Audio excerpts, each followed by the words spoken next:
In a world where everyone is shouting to be heard, the strongest person is often the one who stays silent. Why? Because true power doesn't need to prove itself. It simply is. Silence. For most people, it's uncomfortable. We live in a time where noise is everywhere. Social media, arguments, debates, constant chatter. People feel the need to speak, to defend themselves, to prove they are right. But Nietzsche, the German philosopher, saw things differently. He believed that strength is not in loudness but in quiet confidence. He believed silence is not weakness, it's power, because silence forces the world to listen in ways words never can. The world's fear of silence. Think about it. Most people can't sit quietly for even a few minutes. They fear silence because it forces them to face themselves. When there's no noise, you hear your own thoughts, and that can be terrifying for those who haven't made peace with their own mind. Nietzsche believed that the ability to remain calm and silent, especially in the middle of chaos, is a sign of a higher kind of strength. While the crowd reacts instantly, the strong individual pauses, observes, and waits for the right moment. Why silence is power? When you stay silent, you do three powerful things. 1. You control the flow of information. You don't give away your emotions, plans, or weaknesses. 2. You gain time to think. Words can trap you, but silence gives you space to make wise choices. 3. You make others uncomfortable. In a conversation, silence forces the other person to fill the gap, often revealing more than they intended. Nietzsche admired those who could remain silent because it showed they didn't need validation from others. They were secure in who they were. Strength without noise.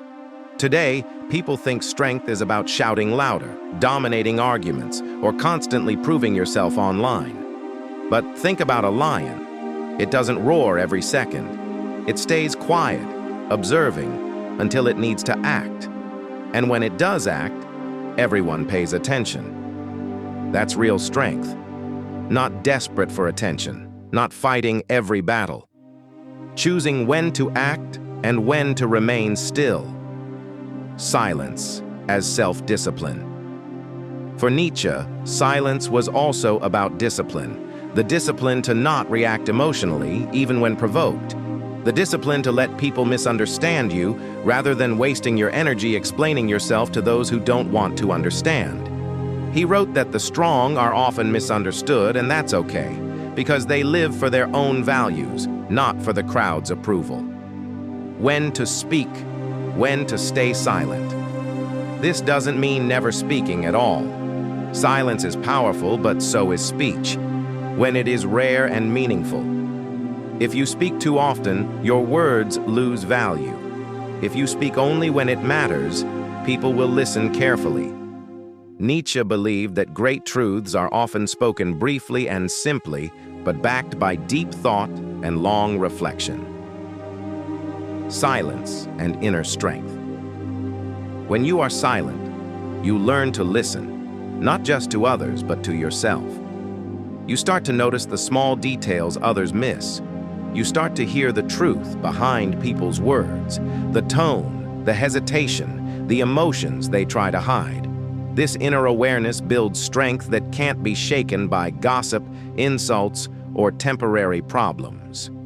The courage to be misunderstood. Silence takes courage. If you're quiet, people might think you're weak, shy, or unprepared. But the strong person doesn't care about these opinions.